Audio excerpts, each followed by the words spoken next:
કોણ સ્ત્રી છે તમારી હારે લગ્ન ન કરે? તમારામાં ખૂટે છે શું?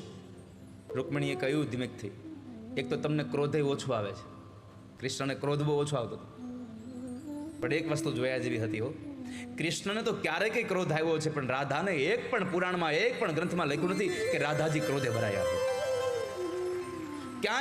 ક્યારેય નહીં. ભગવાન ક્યારેક પણ ક્રોધે ભરાયા? પાંડવો જુગાર રહીમાં ત્યારે ભગવાન ક્રોધે ભરાયા છે. આ તમારે નહોતું કરવાનું, પણ માં રાધાજી ક્યારેય પણ ક્રોધે ભરાયા હોય એવી ઘટના લખી નથી ક્યાંય. તમે અક્રોધ છો, ક્રોધ નથી કરતા. માટે હે નાથ, તમને પસંદ કર્યા એનું એક કારણ એ છે, મૂર્તિયાને પસંદ કરવામાં જે જે ગુણ હોવા જોઈએ એ બધા ગુણ તમારામાં છે. એ બધા જ ગુણ તમારામાં છે.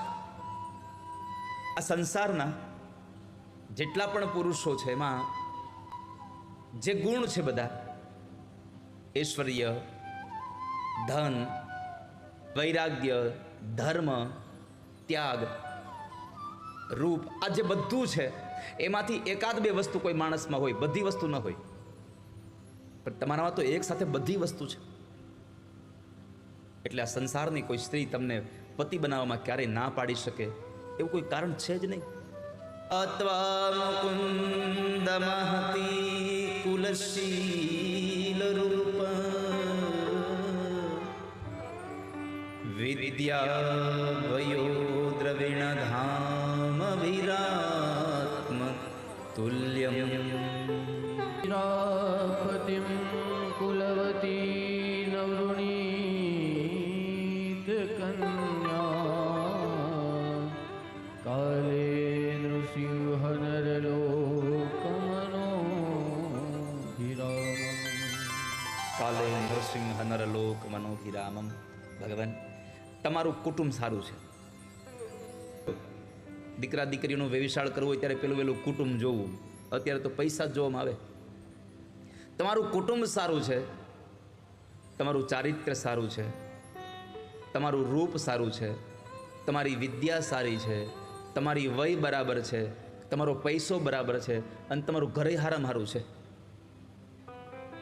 આ 7 વસ્તુ જોવી જોઈએ: કુળ, શીલ, ચારિત્ર્ય, રૂપ, વિદ્યા, વય, સંપત્તિ અને છેલ્લે ઘર.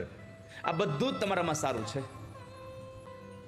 હવે આ બધું જેનામાં એકમાં હોય, કે અમુક જગ્યાએ પૈસા હોય તો રૂપ ન હોય, રૂપ હોય તો પૈસા ન હોય, રૂપ ને પૈસા બે હોય તો ચારિત્ર્ય સારું ન હોય. આ બધું જ તમારામાં પડ્યું છે. એટલા માટે ભગવાન, હું તમને મારા પતિ તરીકે માનું છું.